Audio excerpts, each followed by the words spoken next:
I am Shane Brinkman Davis Delamore, and this is Code and Optimism, a show where we explore how to solve problems faster with software.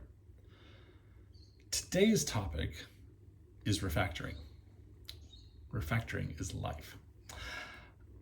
I am currently working from Barcelona for the month of August, and one of the things I'm noticing, exploring an old European city again, is what a fascinating mix of ancient architecture and modern architecture there is, and how the city continually reinvents itself, and, if you will pardon the analogy, it refactors itself.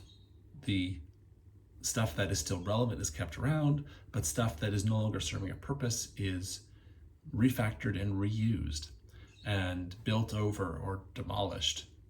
And the city is alive in this constant sense of constantly changing to evolving needs, the needs of the citizens that live there. Now, refactoring in software has a lot of analogies. Code, in the same way, is very much alive in that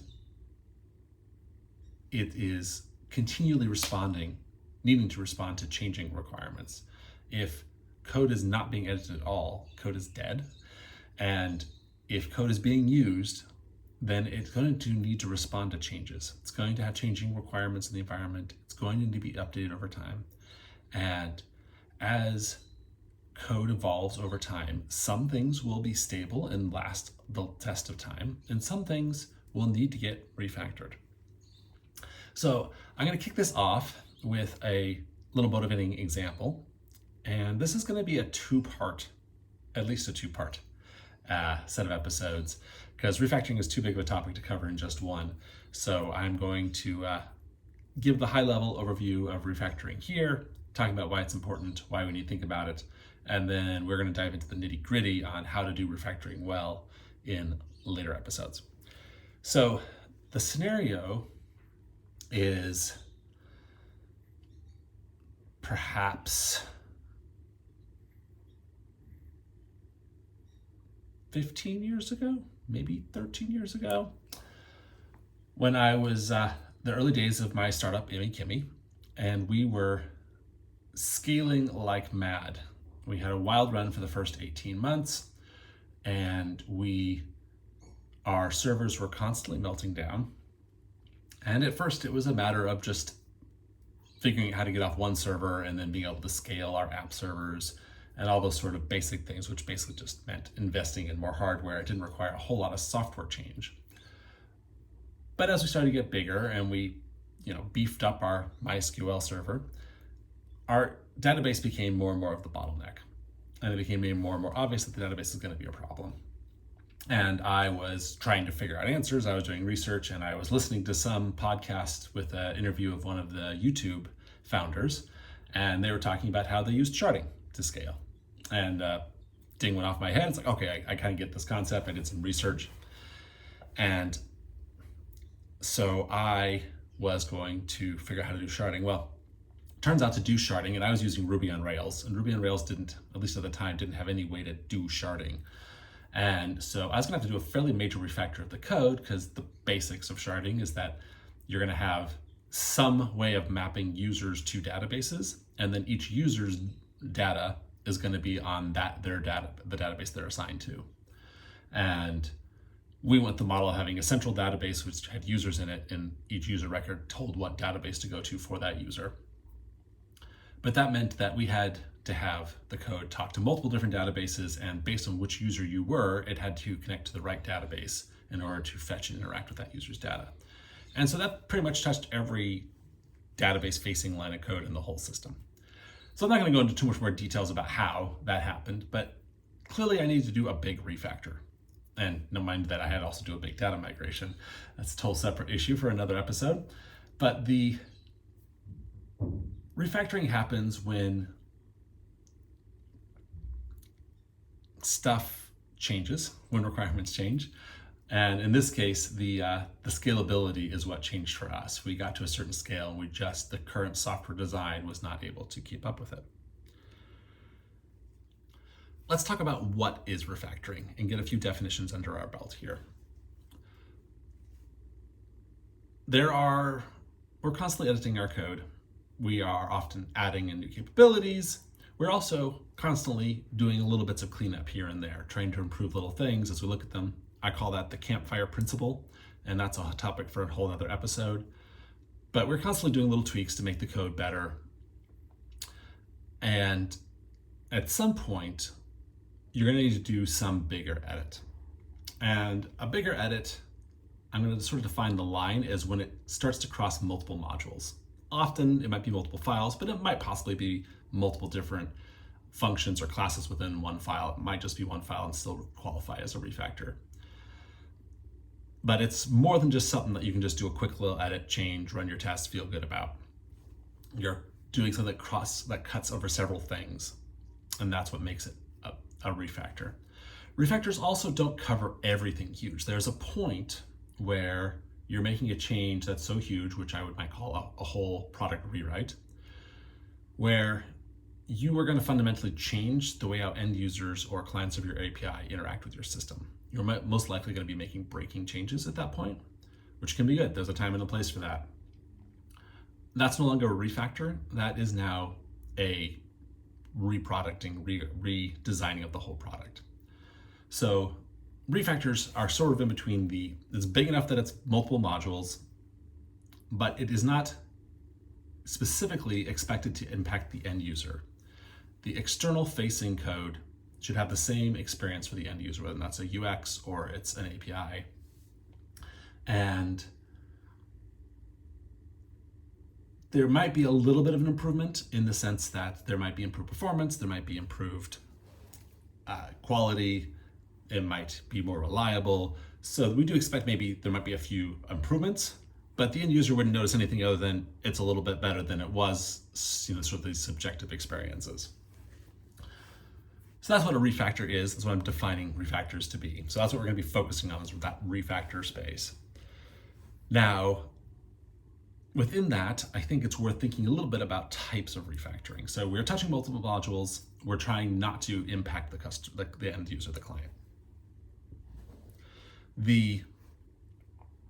I think there's at least two major kinds I would split up. I would sort of say there's trivial refactors, which aren't not necessarily, when I use trivial, I don't necessarily mean easy, but they are generally easier, and there's structural refactors.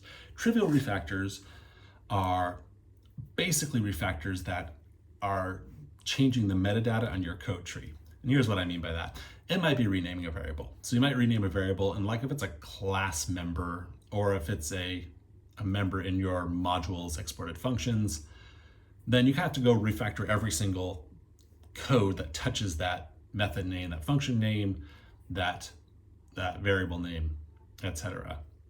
And again, if it's a rename within one file that's not exported, it's private, probably wouldn't really consider that a refactor. That's probably a pretty simple edit. But if it impacts multiple modules because it's exported, then that's more of a refactor. But you're still just renaming things. So you're not changing the structure of the code at all. You are just changing the metadata decorations on your compiled code and your source code. Something else you might change, in that case you wouldn't even change, wouldn't necessarily affect the compiled code at all if names are completely factored out. But another type of metadata change might be changing the typing. So if you have a typed language and you change the typing of a variable, it might be like if it was TypeScript and you change the typing, it still wouldn't affect the compiled code because TypeScript doesn't actually affect compiling. But if it is in C++ or any type of other, like many other types of compiled languages, changing the typing would affect the compiled code, but it's still just affecting metadata. You're just changing the type. So you're changing the type of a return value for a function that's used publicly. And so you got to go and update everything that accepts that return type. Depends how good your type inference is, perhaps. But that type of cross-cutting change, it still is trivial. It might not be easy to do, but it's trivial. It's trivial in the sense that it is somewhat automatable. And there are tools that are, depending on the language, depending on the tool, there are tools out there that can help with these things, because you can say, I'm changing the return value of this function, find everywhere this is used in the entire code base, and update the values there, the types there too. Right? That's automatable. So I'm going to call it trivial.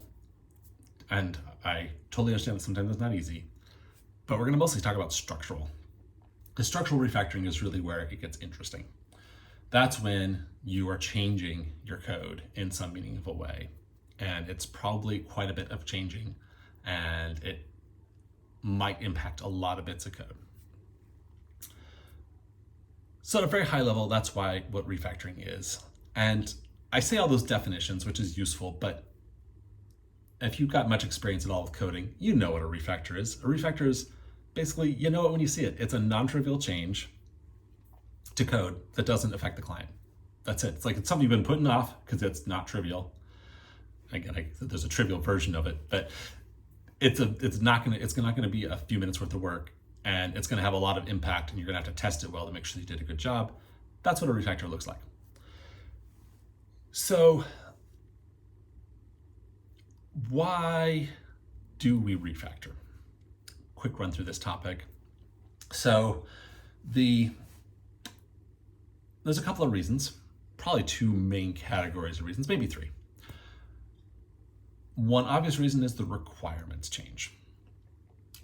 So you designed you had a good concept, you had a good architecture, you're cranking along, your code is out there getting used, it's working, it's performing, it has good quality, and all of a sudden, whether your product or you're working with a product team or you have a customer, somewhere a new requirement comes down the pipe, and maybe it's something like you had email password logins and all of a sudden you need to integrate with Active Directory, and that's going to change across your whole product how you manage users. So that is a new requirement that comes in, and that's going to require you changing a lot of code across a lot of modules, most likely, in order to support this new capability. There's also the scaling, performance, quality issue of your code. It's conceptually right. Your architecture was good enough to start, but now it's not for some reason. It's not able to deliver the usability that it needs to be able to deliver, which was my scenario at the beginning of scaling Kimmy and going to millions of users and needing to scale the database. And the last scenario, which I think is actually probably the most common scenario, is code acceleration. I think this one gets the most overlooked and not given the respect that it needs, but code calcifies and gets slow over time. And we often call this code debt.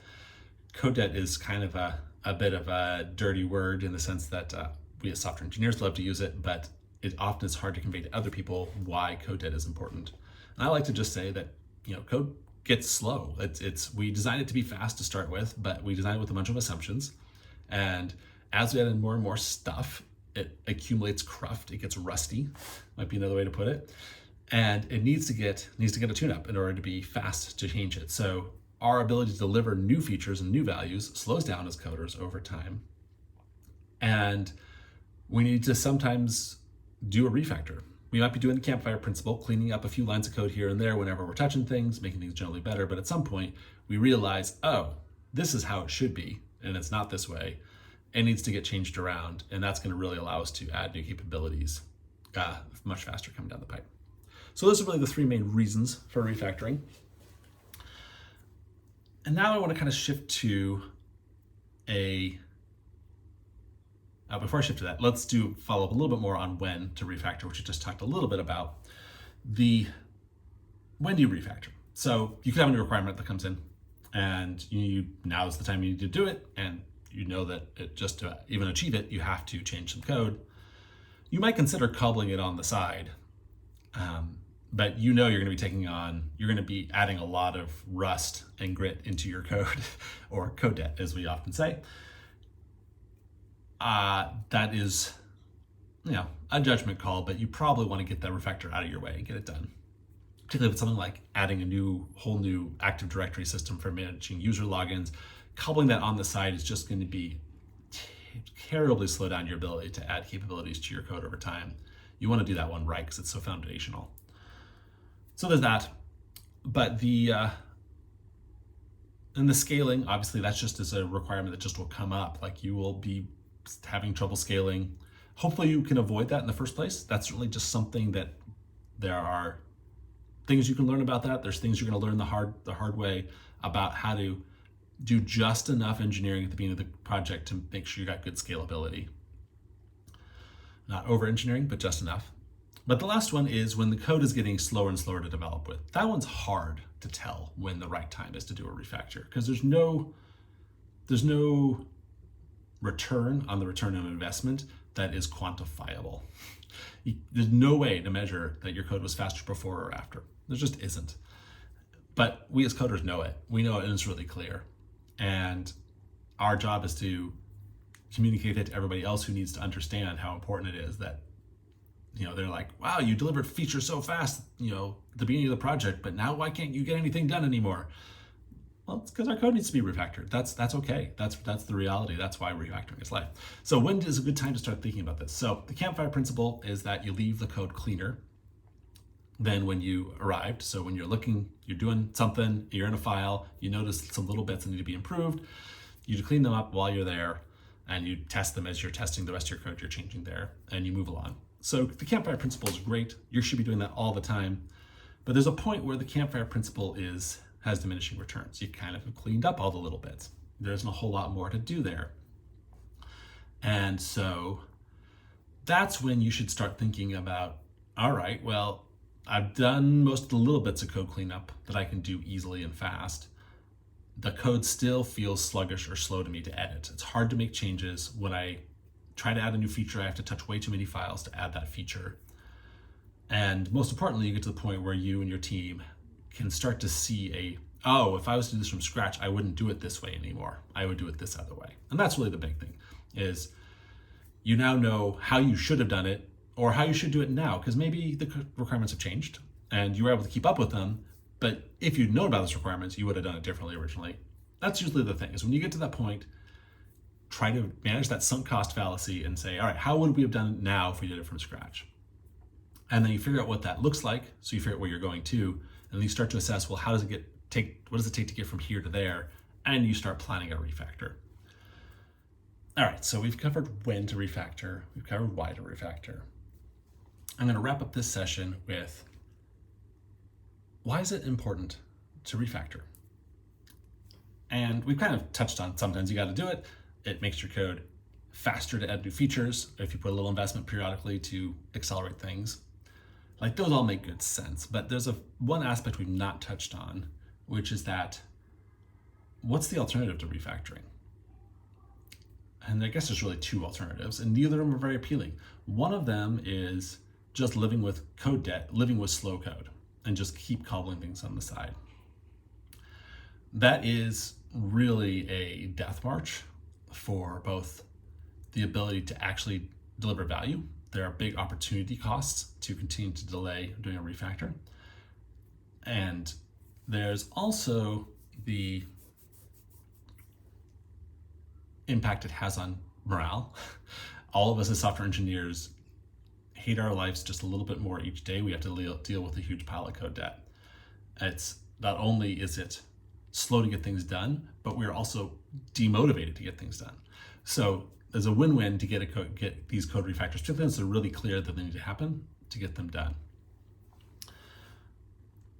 But the other thing that you could be doing is you could be over-engineering things. The alternative would be, all right, we're gonna really try to get everything right at the beginning so that we don't need to refactor this code in any big way. That is a bit of a siren's call. It's impossible to actually achieve that. There's no way that you're going to be able to make your code refactor proof. In fact, that whole concept is kind of ridiculous, but I guarantee people will talk about that. I guarantee people suggest, let's make this code refactor proof. Let's make it so we don't need to refactor it. Let's make it as scalable as possible. Let's make it robust. Let's make it have great best practices. Let's make it solid in the SOLID sense. All of those things. The reality is you're going to be wrong. You're going to put in all that effort to build it, overbuild it for what your current needs are. If you're building it beyond what you know your immediate current needs are, you're going to be wrong. So you're going to basically waste your time overbuilding it. And in doing it, you're also going to add a ton of complexity to your software, and it's going to be code that's going to be yanked out, removed. It's going to slow down your overall agility because you've now made your code harder to use. There's more code there to maintain. And it's going to be harder when you eventually get to that refactor that you actually do need to do. So the opposite of refactoring really, I think, is over-engineering. And we have the phrase YAGNI, which I've never cared too much before, but you ain't gonna need it. So I came up with my own, which is Zen, which is 0 extra nuts. You should always build your code with 0 extra nuts, no more nuts and bolts than you need. The bottom line is you should build for just the current runway that you can see. Definitely bake in as much scalability as you can in a lightweight way. I think it's always good to pay attention to your big O runtime algorithmic costs, because those are going to be the most painful refactors. And if you make good choices early on, they're no harder to engineer or implement than the other algorithms. Like if you make good algorithmic choices early on, it's going to save you a ton of time. And many of those good algorithmic choices are cheap. They don't cost any more to implement. They're just making a good choice. But don't do anything more than that. Focus on the current requirements, because you're going to need to refactor regardless. And if you overbuild it, then you're going to waste a ton of time now, and you're going to make that refactor harder to do later. So it's a lose-lose. So that's why refactoring is so important, and that's why refactoring is life. You should really expect to do smaller refactors. Depends on your code base, but I would say every 2 to 4 weeks. And I would say doing fairly significant refactors every 3 to 6 months. Depends a ton on your code base and what you're doing. That was just my experience on scaling a pretty substantial website. And that is what we're going to cover today with refactoring. We talked about my Imikimi scenario with needing to refactor to add sharding to scale the database. We kind of went with this definition of what refactoring is, which is something that touches multiple files, more or less, and it is non-trivial, but you don't want to affect your clients. You don't want to affect anyone who's using on the outside, other than maybe making their experience better. We talked about why you might refactor, requirements changing, scaling or quality problems, or code acceleration, which I do think gets passed by more than it should. We also talked about when to refactor. That sort of, particularly for the code quality acceleration, is the hardest one to tell when to refactor. And that basic principle of use your campfire principle as much as you can, and then start to look for bigger opportunities and plan them. And we talked a bit about what's important about refactoring and the alternatives to refactoring, which is over-engineering or living with code debt, which is a double negative, and that does not make it a positive, of reduced morale for the developers and reduced development velocity independent of the morale, which also decreases their development velocity. So refactoring is life. Refactoring is good. It is a thing to get good at, and it is the thing that you need to learn how to write your code to make it easier to refactor. We also touched on briefly on the sort of concept of a trivial refactor, which is just changing the metadata on your code tree, renaming things, changing types, that sort of thing, versus a more structural refactor, which is a lot harder to do, and generally I have not seen any automated tools that help you with that. And those are what the real refactors end up being. So at a following episode, I'm going to dive into those other topics about how to refactor well, how to write your code to be easily refactored, how to plan a refactor, how to do a refactor. These things are all very important because we should be refactoring often. We should be doing non-trivial refactors, certainly in the order of weeks to maybe a few months. You should be looking at regular trivial refactors. Otherwise, you are almost by definition either over-engineering your code or living with a lot of code debt. All right. I will end with thanking you so much for spending your valuable time with me. It's much appreciated. And remember, all problems are solvable with enough knowledge.